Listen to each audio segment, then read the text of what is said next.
This is the download from Sounds Profitable, your daily source for the essential news of the business of podcasting. I'm Newton Shuttlecotty. Here's what you need to know for today, Monday, March 24th. First up, one big number, how to combine audio and video podcast data across Apple, Spotify, and YouTube by Dan Meisner. A piece aiming to help consolidate and compare audio and video podcast data from various platforms with different methodologies for representing how people engaged with a piece of media.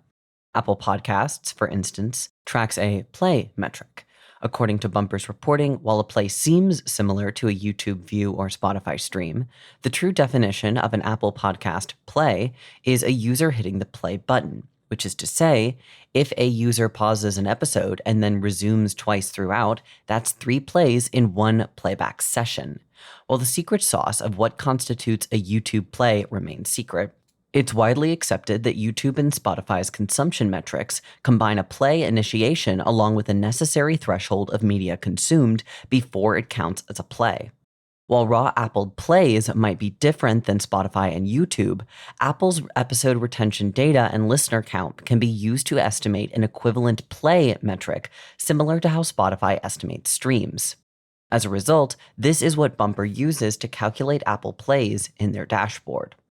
Next up, Gen Z and video podcasts. The Numbers Speak Loudly by Stephen Goldstein.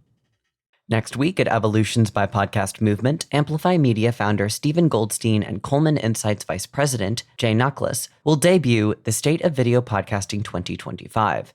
In preparation for that, Goldstein has released a slide of info from the survey of 1,000 respondents who've consumed a podcast in the past month. Of that 1,000 aged 15 through 64, 307 fall in the Gen Z range. The key finding of the slide, only 10% of Gen Z podcast consumers say they never watch video podcasts. Though, there remains nuance, as 41% of Gen Z respondents still lean towards audio-first experiences. Still, video continues to grow.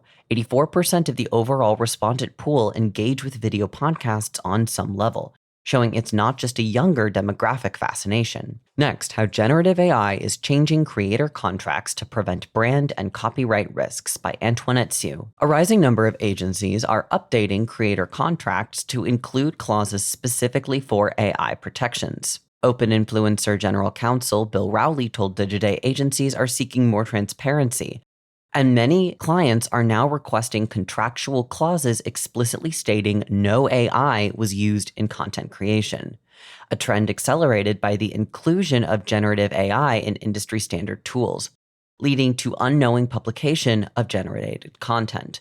For instance, Wizards of the Coast accidentally claimed Gen AI artwork was human-made, due to a contracted artist not disclosing they used Photoshop's AI image generation for work that was supposed to be hand-illustrated. The world of podcasting is a bit ahead of the curve when it comes to protective clauses, with Adopter Media having put the call out to define clear limits on AI voice cloning for host-read podcast advertisements back in July of last year. Next, YouTube ramps up podcasting with new ad text by Max Tanay. According to Semaphore sources, YouTube is in the process of developing the ability to dynamically insert host-read ads within YouTube videos, emulating the wider podcasting industry's capabilities. Once finished, such a feature would change the game for both video podcasters on YouTube and the overall YouTube ecosystem. Finally, porn on Spotify is infiltrating the platform's top podcast charts by Ashley Carman. In last week's soundbite, Carmen covers the issue of freebooted content on Spotify's video podcast platform. In addition to podcasts that are, in essence, bots re-uploading popular YouTube videos, there are also SEO-savvy pirates stealing erotic content from big-name tube sites and uploading it to Spotify, with descriptions and titles optimized enough to crack the top 15 shows of genres like film and TV and business. While attention-grabbing, it's worth noting this is neither new behavior nor monetizable, as the net new podcasts spiking up the charts never reached the thresholds necessary to join the Spotify Partner Program off content that goes against multiple sections of Spotify's TOS. With that said, a quick reminder for readers who want to get full access to Soundbite.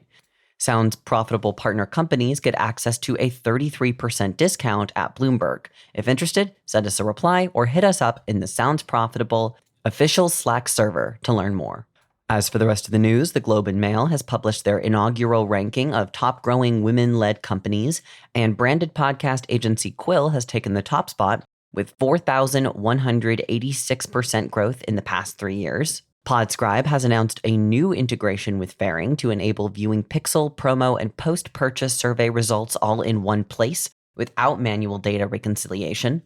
The new feature has been added to the dashboard with no extra cost to Podscribe attribution clients. Brittany Hall has joined Libsyn Ads as Director of Brand Partnerships, continuing her career in audio, which includes Golden Audio, Seeker, Triton Digital, and Spotify. The Boston Globe's top 50 fastest growing New England companies includes podcast producer and agency The Podglomerate.